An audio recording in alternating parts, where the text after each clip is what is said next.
Okay guys, welcome back to yet another episode of Corpse Party, Book of Shadows.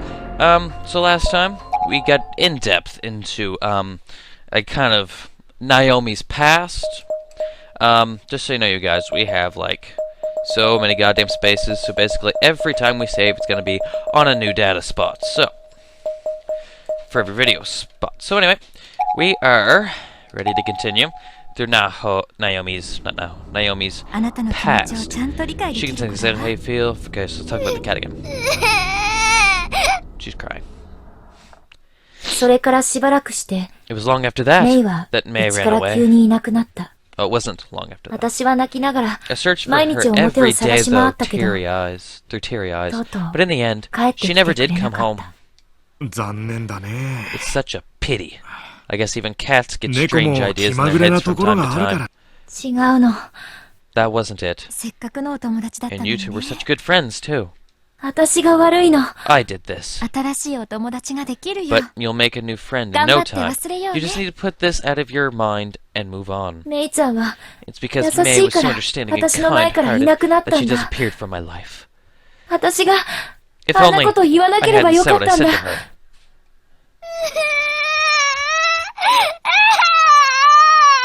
Stop crying.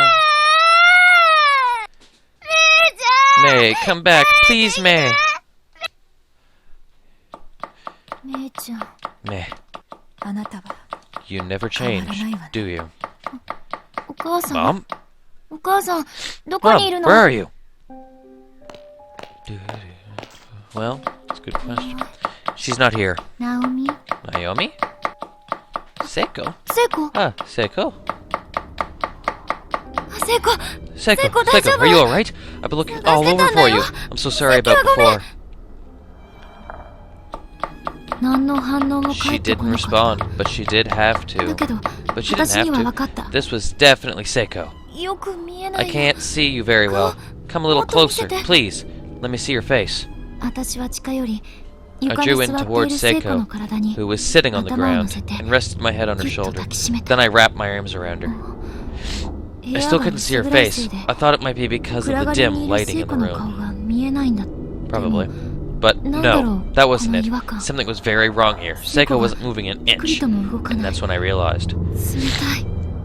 Her skin was cold.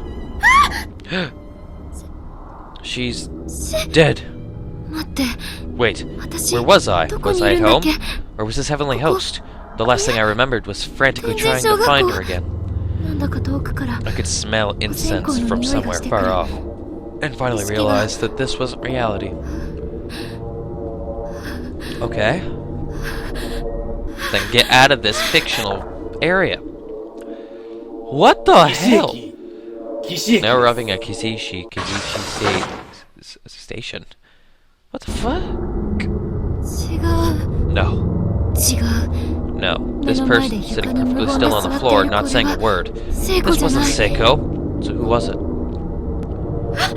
Oh, shit.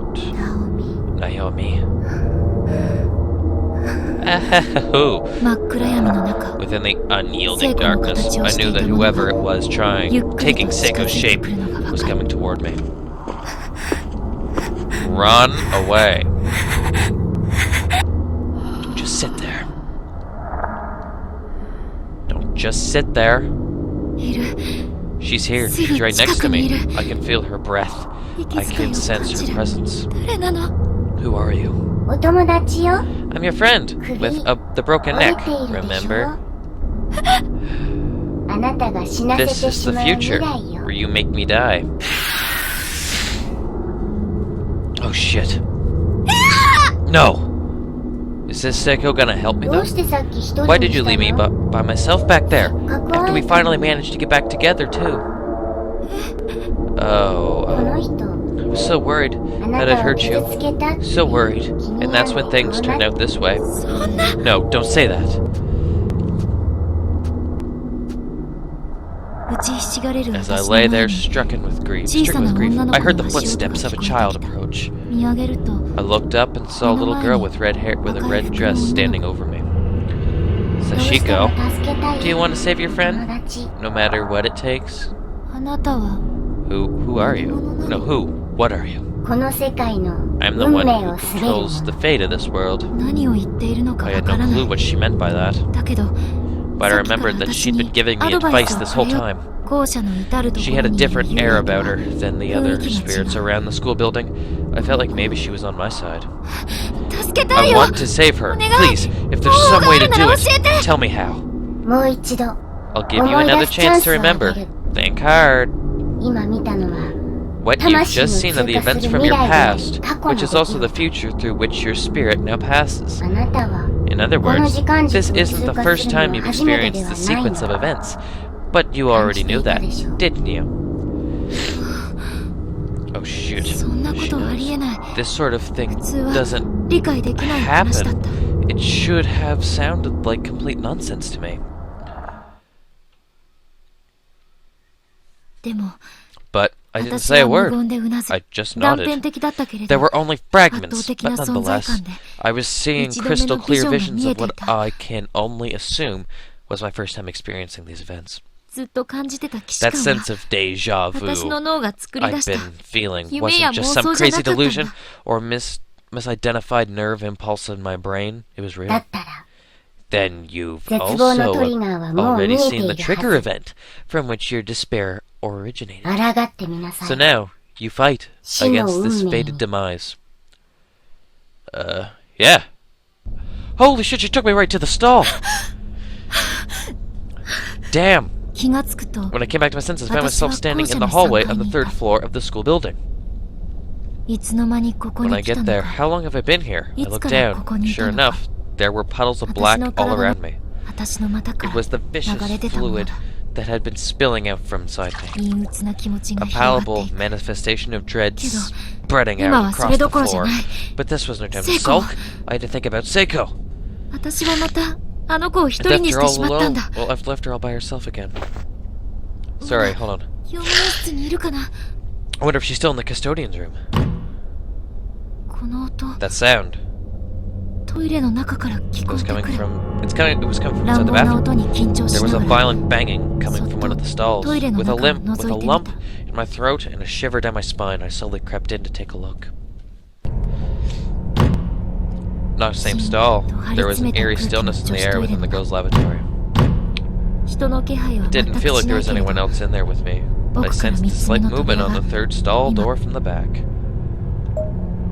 We're gonna open it. No, wait. We're gonna save, and then we're gonna open it. You know, bro, I'm always thinking. We can always save before these events now. This was the source of all the bad feelings and uncomfortable emotions I'd been having. I knew what I was going to find. I remembered this future.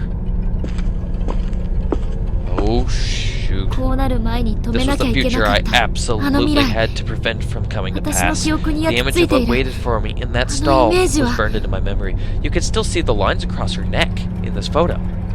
That's cool. Also horrible. There she is. It was now a reality. Seiko! Good night. Oh. Seiko, you're still alive. I'll save you.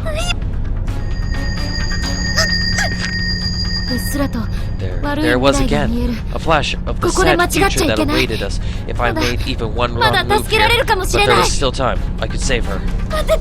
Hold on, I'll get you down. How? Her noose was pretty high off the ground. I needed some way to get her... get up the neck height in order to pull her down safely. Something to stand on. No. Think of something else. No, I remember now. The bottom of the bucket is rusted through. I fall, and I wind up breaking Seiko's neck. There must be some other way, some way to loosen the rope so she can breathe. Oh, no.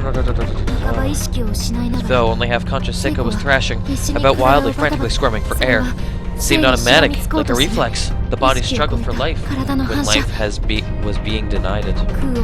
All I could see, as I watched her body writhing on the rope, that rope, it was proof positive that she wanted to live. I'm going to save you, I swear. It was wrong to be alright. It was going to be alright. I could see the future. Fate was on my side for a change. Grab her body. Don't think of something else. No, wait, I remember this too. If I try to lift her, I'm going to end up pulling her down harder and break her neck. I don't remember that. Seiko! What do I do? There has to be something else. Come on, just hurry up and figure it out. We're losing her.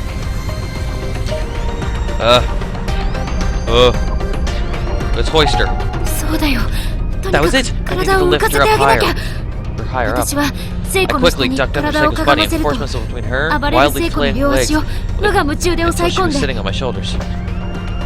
I then put everything I had in my back muscle standing up as I lifted her into the air. Though this created enough slack in the rope that her upper half of Seiko's body weakened as it was naturally collapsed against the back wall. Thinking fast, I took a step forward and actively pushed her into it, holding her in place so her head wouldn't drop back down. I saved her! First try! Atta B. Ooh. Seiko, stay with me. Breathe. Breathe. Breathe. She's breathing. Very roughly. I'm going to get you out of this rope now, okay? Just hold still. All the hair on my body was standing on end. I actually did it. I averted fate. I prevented Seiko's death. I could feel it all throughout my being. I had just stepped into the new world, a new destiny. It was an odd sensation. My deja vu, my memories of that horrible future, had ground to a halt. I had no idea what happened. What happened from now on? It seems the memories I retained from the others online were the ones relating to my dearest friend's demise. Seiko had stopped squirming and simply slumped over, exhausted from the whole ordeal.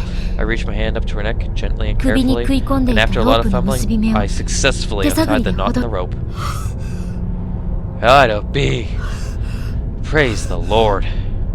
Peeling the slack noose off of Seiko's neck made a sort of cracking sound with each yank. I was in awe of how much force that rope had exerted. It was painful just thinking about it. Up through this morning, she was all smiles and laughter. She was always thinking about me, and always so kind and outgoing. Why did something so horrible have to happen to her? But there was nothing to be afraid of anymore. Seiko and I had now bypassed the sad fate that previously awaited us. As long as the two of us were together, we'd make it through this. I looked down at Seiko, still breathing, and sobbed. I led Seiko out of the stall and gently laid her down on the bathroom floor. She was too weak to go any further just yet. Seiko, you idiot! Why would you try to hang yourself? Jesus, she's having troubles. I was so worried about you.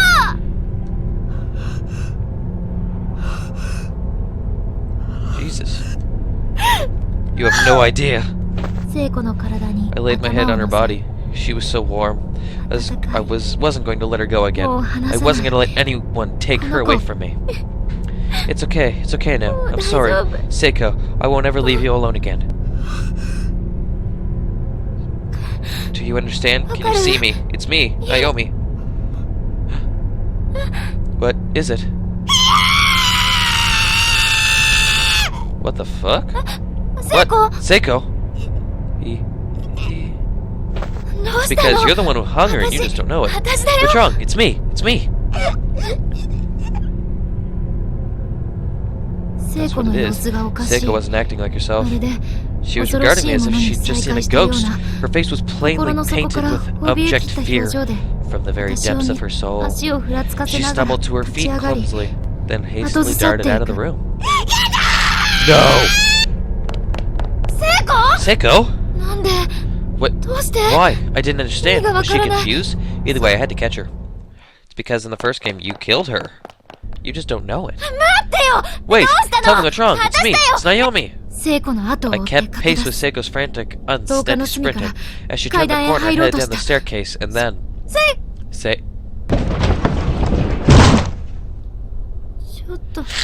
No. Oh, she just died again, didn't she? Oh, come on, game. Don't be a bloody bugger. We just saved the woman. I don't want her dead again.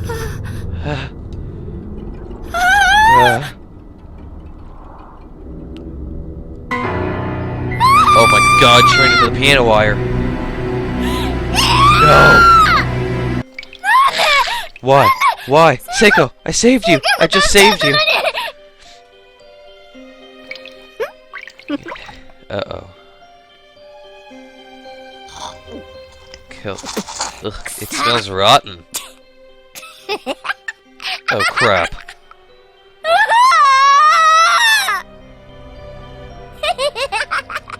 Oh, poor you. Poor you. Did you really think you could save her? Once someone's fate passes through these halls, it locks in place forever.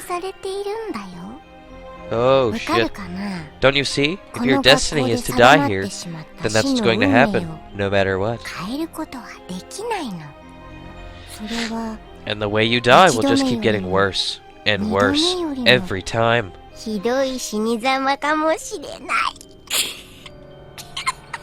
Okay, she is creepy. Creepier than before. Good girl. Good girl. Oh, don't worry. I'll gladly extract all your painful memories for now. Shit. This isn't your first time here after all, right? Well, one sec, guys. Okay. We have all the time in the world to save her all the new, unspeakable ways your friend can die. Sure, she's creepy.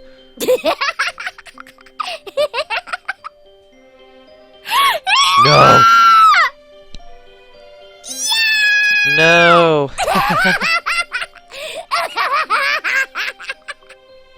Fuck, you're creepy. Such unbelievable cruelty.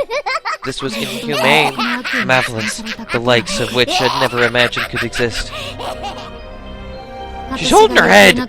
Because of my own overzealous actions, Seiko wound up meeting a fate even worse than death by hanging. It was my fault. My fault. My tears began running down Seiko's cheek, and on her forehead, into her nose, into her mouth, into her eyes. But Seiko's eyes wouldn't close. Despite lacking the ability to focus anymore, she just kept staring right at me. Oh, Seiko, what are you looking at right now? What thoughts are going through your mind? Why did you run from me earlier? Why were you so afraid? But no matter how many times I asked her these questions, Seiko just wouldn't answer. I told her we'd always be friends, no matter what, that we'd always be together. Answer me, please say something. Don't leave me all alone. I could still feel the warmth from Seiko's head in my arms. But she was gone now. I was powerless. All I could do was scream. There was nothing else to do. Nothing would change. Not that the screaming helped. All that did was echo back to me, as if mocking my pain. I felt like I was trapped in a cold, damp cell. I had no doubt in my mind that this was hell. Why do you have to put me through this nightmare? God, I can't take it anymore. Get me out of here. Someone, please, save me. There's no one here to save you, girl. Sorry. Number 1, seal. An alternate universe tale scenario, okay. Seal's done? Number 1, clear.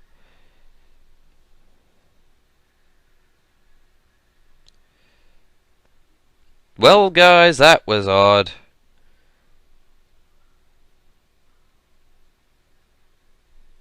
One sec, guys.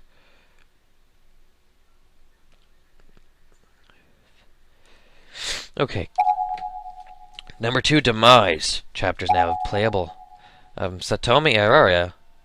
Soulful Testimony unlocked in bonus menu.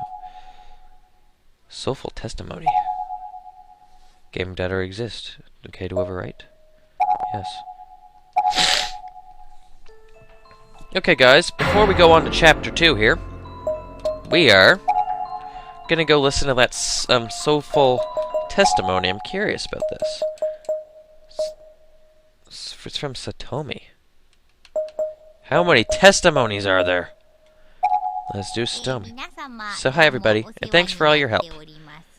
This is your old friend Satomi Aria, voice of Seiko, who's certainly no Yoike. Trans, good girl. Man, there's my first time with the dummy head mic. I went face to face with him. He spoke right into his ears. Okay, that's just weird. I could care less about those testimonies. But we might go and listen to them all at the end, so... First and for now, Demise. Okay, what do we got in store?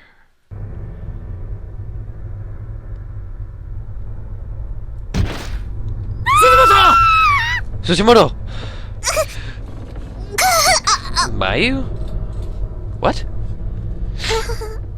What? Why was I lying on the ground? My vision was blurred and indistinct. Maybe it was the blow to my head, or maybe it was because of all the tears in my eyes. I'd been forced out through the infirmary door and tossed like a rag doll into the hallway. Oh!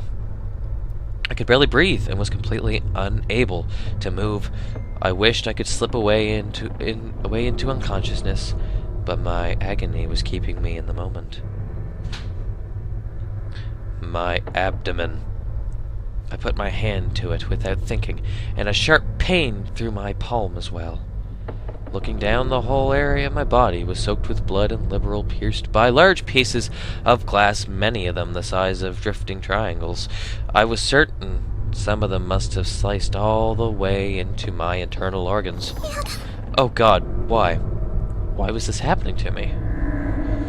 Holy shit, it's her! Hey, lady.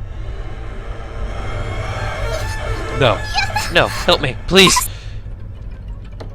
Through my veil of tears, I could just barely make out the face of a young girl with an unearthly blue glow about her. She was looking right into me and seemed concerned. No.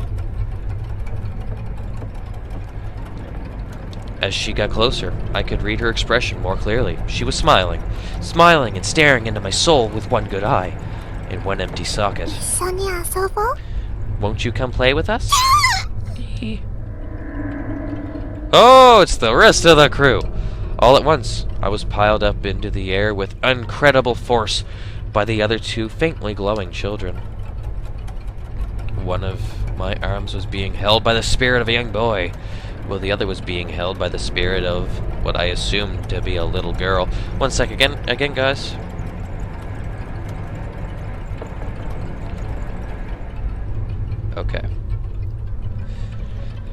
Okay. I couldn't tell for sure since everything above her jawline was missing, leaving me with no facial features to read. Her head was like a half-eaten fruit with bottom teeth in place of seeds. I could see her vocal cords flutter and her throat contract with every giggle.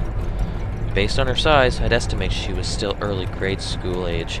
She held my arm tightly, and her shadow silhouette gazed at me innocently. I can see her eyes, though.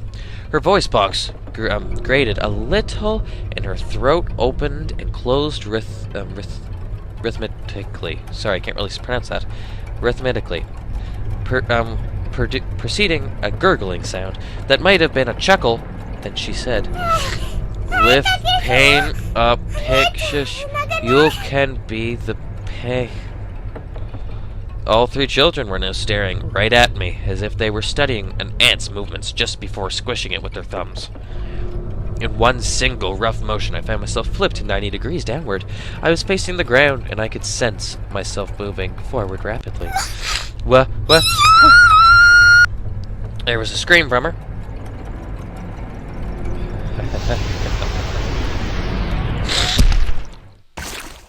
Oh my Christ! I just watched her death. What a strange sensation. I was now staring up at the wall from the floor. There was a large slathering of chunky red bits strewn all over it. The dull earth tones clashed heavily with the wall's worn-out gray hues. It looked almost as if someone had whinged a juicy, pomegranate against it with all their might, except there was no pomegranate. It was a person. It was me. My limbs were ripped clean off my belly and burst open into the congelamation of glistening blood, entrails, and other miscellaneous bodily fluids. The force of the impact was enough to scatter parts of me all the way to the ceiling. I was an unsightly mess of slimy, gobbless, and viscera. The smell was intensely foul, but then it was a conglomerate. No, conglomerate. Hold on. I can't say it. Conglomerate of meat. After all, never mind the fact that it was my meat. And I was just a severed head, torn off at the neck on impact, staring at what was left of my last few moments of consciousness. So she seen her own dead body when she died? Do you know how messed that is? Holy Christ!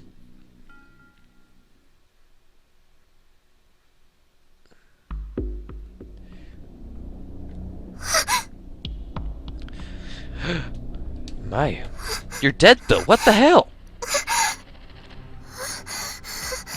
I just watched you die. Was that a dream? Oh my god, she just witnessed her own death. What an awful dream. Absolutely awful. And the worst part is, it was so vivid, I could even smell it. Wait.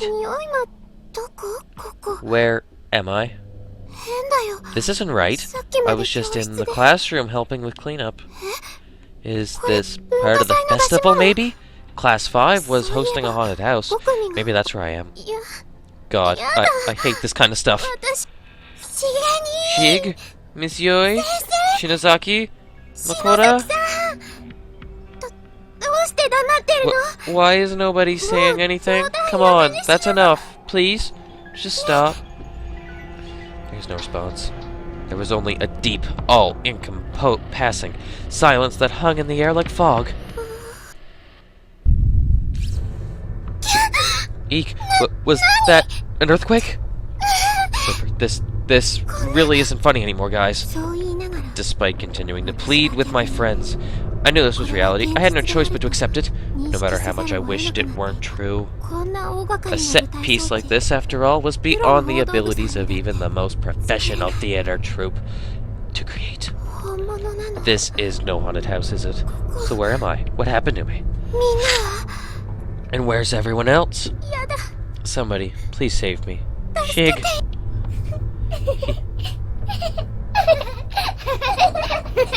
Oh, shoot. Not good.